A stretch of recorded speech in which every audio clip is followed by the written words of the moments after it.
এই ঘিয়ের মধ্যে ঢেলে দেব। সব জায়গায় ভালোভাবে মিশতে চায় না, তার জন্য এরকম করে চেলে দিচ্ছি।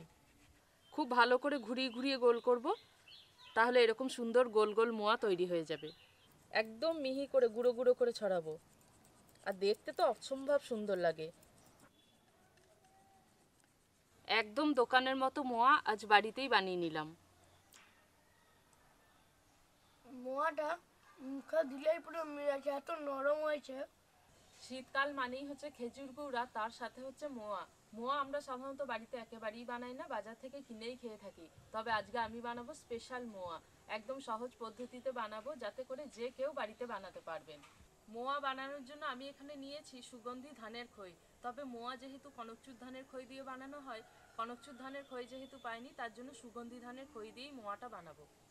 এটা হচ্ছে ছোট দানার সুগন্ধি ধানের খই। কনকচুর ধানের খই এমনিতে সাদা ধবধবে হয়, তবে এর মধ্যে একটু একটু লাল ভাব আছে। মোয়া বানানোর জন্য প্রথমে আমি এখানে 250 গ্রাম মতো খেজুরের গুড় নিয়েছি। খেজুর গুড়টাকে প্রথমে জাল করে একটু টান টান করে নেব। কড়াই বসিয়ে নিয়েছি, এবার খেজুর গুড় দিয়ে দেব।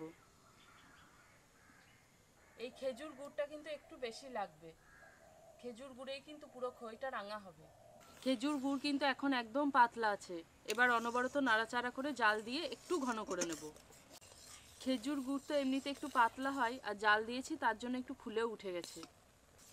বেশ কিছুক্ষণ ভালো করে নেড়ে চেড়ে নিয়েছি, এখন একবার দেখে নেব একটা তার আসছে কিনা। আঙুলের মধ্যে লাগিয়ে নিয়েছি, এখনো কিন্তু আসেনি। তার আস্তে আস্তে কিন্তু একদম এভাবে টানলে কিন্তু একেবারে থেকে যাবে তারটা। সেই মতো অবস্থা পর্যন্ত গুড়টাকে জাল করব। আবারও বেশ কিছুক্ষণ জাল করে নিয়েছি, আবার একবার দেখে নেব। এই দেখুন, আমি টান দিচ্ছি, একটু ঠান্ডা হলেই কিন্তু এই তারটা চলে আসছে। গুড়টাকে আর জাল করবো না, এবার এটাকে নামিয়ে নেব। একটা কড়াইয়ের মধ্যে আমি এখানে 1 চামচ মতো ঘি নিয়েছি। এবার এর মধ্যে আমি গরম করে রাখা গুড়টাকে ঢেলে দেব। খুব ভালো করে মিশিয়ে নিয়ে এবার এই গুড়টাকে একদম ঠান্ডা করে নেব।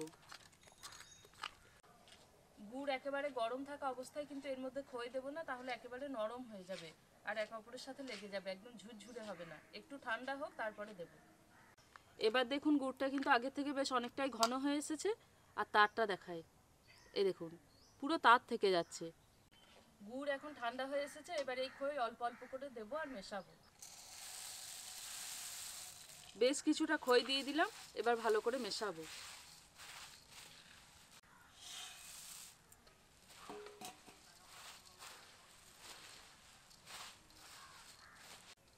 এই সময় খইটাকে খুব ভালোভাবে মেশাবো, তাতে করে প্রত্যেকটা খই রাঙা হবে, আর নিচের খই উপরে আর উপরের খই নিচে যাবে।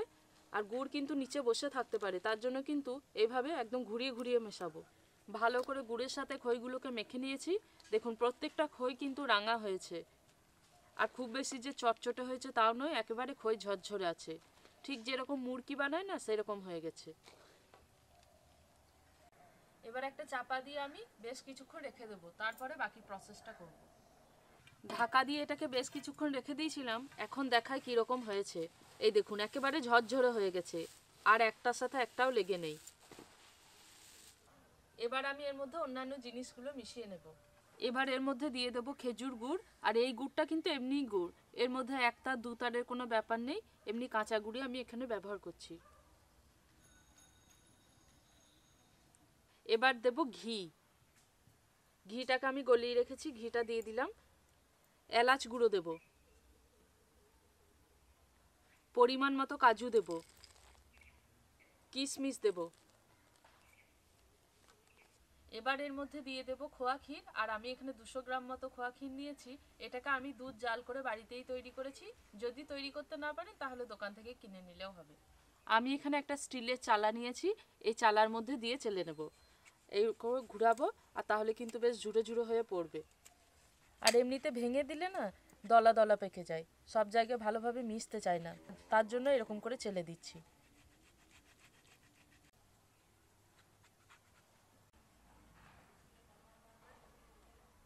খইয়ের মধ্যে সব উপকরণগুলো আমি দিয়ে দিয়েছি, এবার খুব ভালোভাবে মিশিয়ে নেব।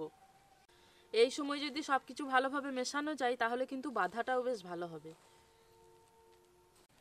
নিচের খইগুলো উপরে নিয়ে আসবো আর মাখাবো।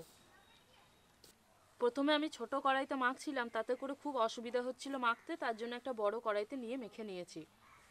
আর এটা কিন্তু মাখতে বেশ অনেকটাই সময় লেগেছে। আর যেহেতু আমি কনকচুর ধানের খই নিইনি, অন্য ধানের খই নিয়েছি, এই ধানের খই কিন্তু একটু শক্ত।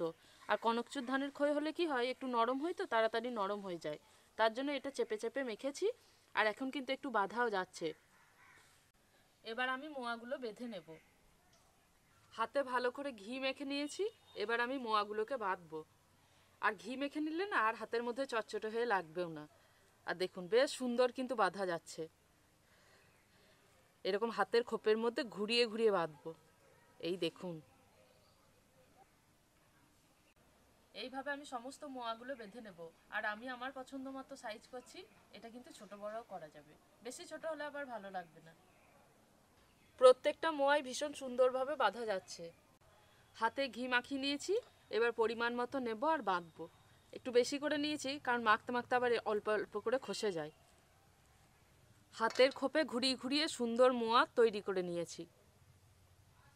মোয়া তৈরি করা কিন্তু এমন কিছু কঠিন নয়, তবে সময়টা একটু বেশি লাগবে। আর দেখছেন তো আমি বেশ অনেকটা খই নিয়ে মেখেছি, বাড়ির সবাই খাবে। বেশ অনেকটা পরিমাণ খই মাখা আছে, তো বানাতে বেশ অনেকটা সময়ও লাগবে। আমি অল্প পরিমাণ বানিয়ে নিয়েছি, এটাই আমি লাস্টে দেখিয়ে দিচ্ছি। মোয়াগুলোকে আমি মোটামুটি বানিয়ে নিয়েছি একরকম সাইজ করে। এবার আমি খোয়া ক্ষীর নিয়েছি অল্প, এটাকে উপর থেকে ছড়িয়ে দেব। একদম মিহি করে গুঁড়ো গুঁড়ো করে ছড়াবো। আর দেখতে তো অসম্ভব সুন্দর লাগে।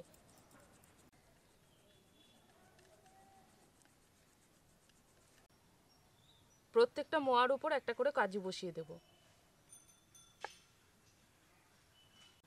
ঠিক একইভাবে একটা করে কিশমিশও বসিয়ে দেব। একদম দোকানের মতো মোয়া আজ বাড়িতেই বানিয়ে নিলাম।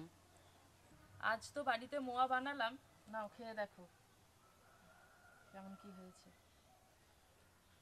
জামাই তুমি বানাইছো? হ্যাঁ। দারুণ দারুণ, আমি তোকে বিশ্বাস করতে পারছি না। কেন, ভালো হয়েছে? খুব সুন্দর হয়েছে।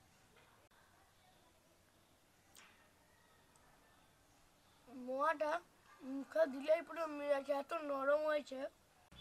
আর মোয়া আমি কিন্তু বেশ অনেকটা পরিমাণই বানিয়েছি। যেহেতু বাড়িতে বানিয়েছি, একটু রেখে রেখে খাওয়া যাবে বলে বেশি করেই বানিয়েছি। আজকের ভিডিওটা এখানেই শেষ করছি। দেখা হচ্ছে পরের ভিডিওতে নতুন রেসিপির সাথে। সবাই খুব ভালো থাকবেন, সুস্থ থাকবেন। আর যতটা সম্ভব সহজ করেই দেখিয়েছি, যাতে করে সবাই বাড়িতে বানাতেও পারবেন। দারুণ দারুণ। এই দেখুন, এই প্লেটেরগুলো অনেকগুলোই আছে, এগুলোকে আমি আর সাজাইনি। তবে একটা মোয়া আমি ভেঙে দেখাই ঠিক কতটা নরম। এই দেখুন, সহজেই ভাঙা যাচ্ছে। কতটা নরম, আর ভিতরটা দেখুন কি সুন্দর, অল্প অল্প রসালোও আছে।